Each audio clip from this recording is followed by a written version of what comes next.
Bismillahirrahmanirrahim. Alhamdulillahirabbil alamin. Wassalatu wassalamu ala asyrofil anbiya'i wal mursalin wa ala alihi washabihi ajmain. Amma ba'du. Pertama-tama yang paling utama, marilah kita panjatkan puji syukur kehadirat Allah Subhanahu wa taala yang mana telah memberikan kita banyak kenikmatan, di antaranya nikmat iman, Islam, dan nikmat kita untuk bisa berkumpul pada pertemuan kali ini. Tak lupa salawat beserta salam marilah kita curah limpahkan kepada baginda kita tercinta, yakni Habibana wa Nabiyana wa Rasulana Muhammad sallallahu alaihi wasallam, kepada keluarganya, kepada karim kerabatnya, kepada tabi'in dan tabi'atnya, mugia sampai kepada kita sebagai umatnya. Amin ya rabbal alamin. Tak lupa kepada Dewan Pengampun mata kuliah SPI yang saya hormati, teman-teman seperjuangan yang saya banggakan. Di sini saya sebagai moderator akan menjelaskan acara kita pada kali ini. Yang pertama ada pembukaan, yang kedua ada pemaparan isi, yang ketiga ada sesi tanya jawab, yang keempat ada penutup atau kesimpulan.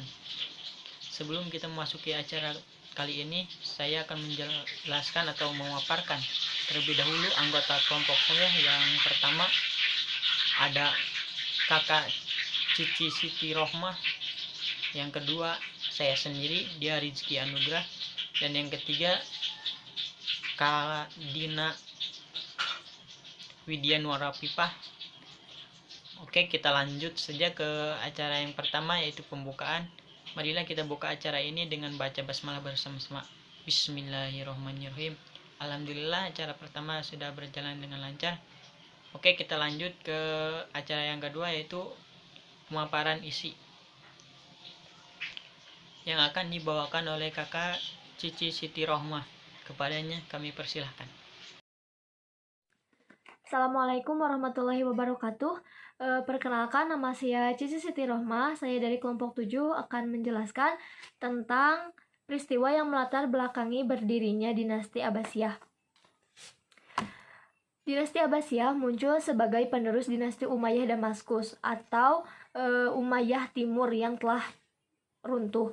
Embrio dari dinasti Abbasiyah sebenarnya sudah mulai muncul pada masa pemerintahan Khalifah Umar bin Abdul Aziz yang pada saat itu menjabat pada tahun 717 sampai 720 Masehi dari dinasti Umayyah.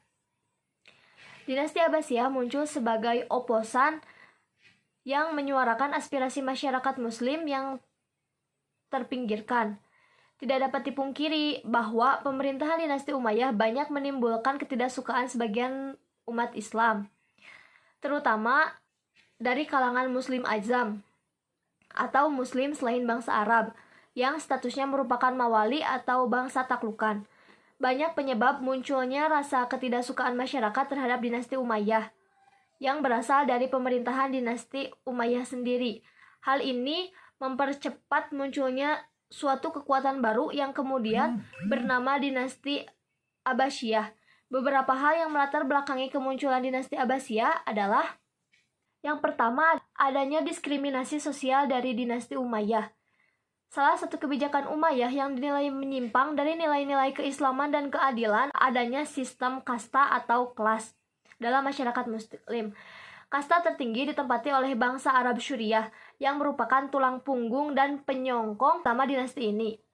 Hal ini mengingat bahwa Umar bin Khalaf, nenek moyang dari dinasti Umayyah, telah menetap di Suriah jauh sebelum kedatangan Islam. Tentara yang berasal dari bangsa Suriah memperoleh hak untuk mendapatkan bagian harta rampasan perang yang paling banyak, dan masyarakat Suriah mempunyai hak-hak istimewa yang tidak dipunyai oleh warga negara lain. Kelas kedua ditempati oleh kaum muslim bangsa Arab selain bangsa Suriah, seperti bangsa Hijaz atau Mekah dan Madinah, Irak, dan Yaman. Mereka ini dibebaskan dari pajak yang harus dibayarkan oleh kaum mawali dan non-muslim atau ahlul zimmah. Kelas yang ketiga ditempati oleh kaum mawali, yaitu umat Islam yang berasal dari bangsa selain Arab seperti Afrika dan Persia. Sedangkan kelas terakhir ditempati oleh ahlul zimmah, yaitu kafir zimmi, yakni orang kafir yang hidup damai di bawah pemerintahan kaum muslimin. Mereka ini adalah warga negara yang paling bawah dan dikenakan kewajiban membayar zizyah atau pajak.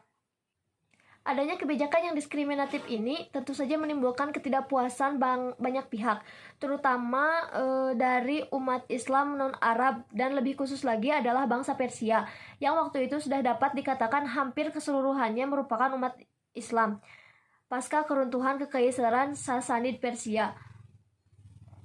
Bangsa Persia ini nasibnya sangat terpuruk pada masa pemerintahan dinasti Umayyah. Selain mengalami diskriminasi, mereka juga dimusuhi oleh para khalifah dinasti Umayyah. Yang kedua yaitu pemerintahan dinasti Umayyah yang lemah dan korup. Hampir semua khalifah dinasti Umayyah merupakan orang-orang yang lemah, kecuali Muawiyah, Abdul Malik, Al-Walid I, Umar bin Abdul Aziz, dan Hisham. Selain kelima khalifah tersebut, tidak ada satupun khalifah dinasti Umayyah yang bisa dikatakan berhasil dalam pemerintahannya. Mereka banyak disibukkan dengan urusan hiburan daripada urusan agama dan pemerintahan. Hobi mereka adalah berfoya-foya dengan berburu atau mabuk-mabukan.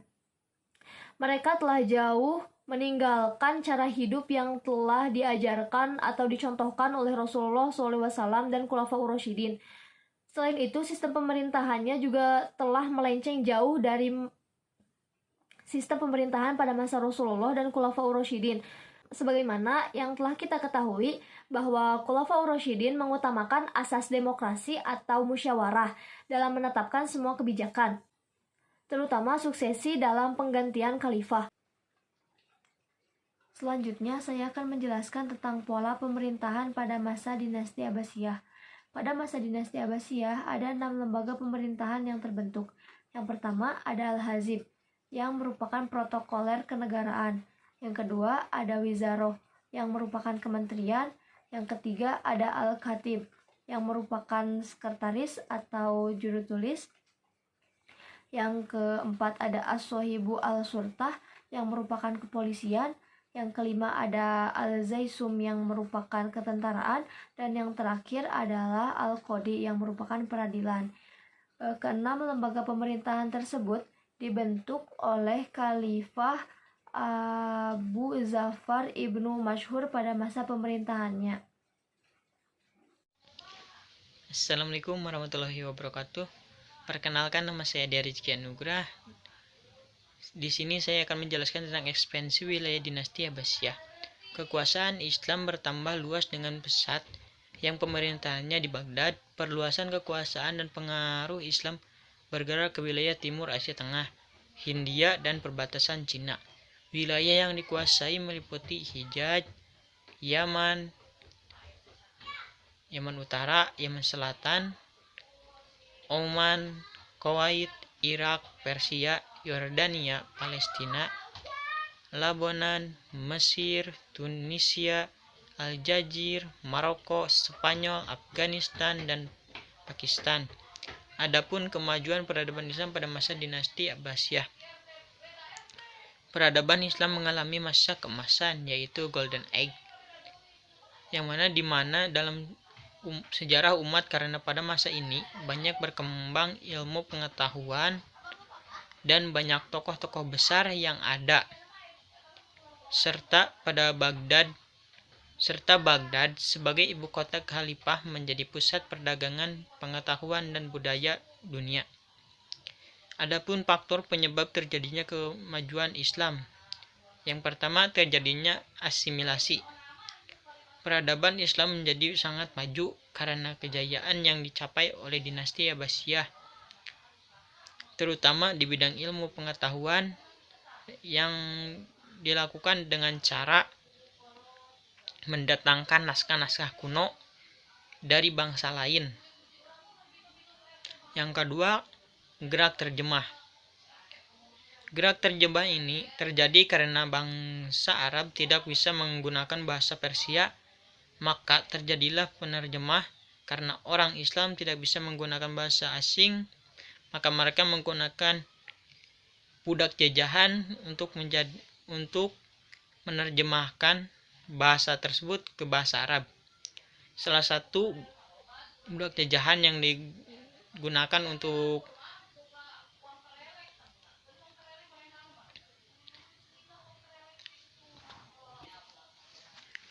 Salah satunya budak yang digunakan untuk menerjemahkannya adalah dari golongan orang kafir dan orang Quraisy. Yang ketiga, pembangunan Baitul Hikmah. Baitul Hikmah adalah pusat penelitian intelektual selama zaman keemasan Islam. Baitul Hikmah didirikan oleh Khalifah Harun al-Rashid dan puncaknya di bawah tangan putranya yaitu Al-Ma'mun menjadi lembaga formal. Baitul Hikmah juga menerjemahkan bahasa India, Yunani, dan Persia ke dalam bahasa Arab. Yang mana dalam masa ini banyak menghasilkan ilmuwan-ilmuwan tentang politik, ekonomi, bidang pendidikan, bidang kesehatan, dan bidang astronomi. Cukup sekian, terima kasih.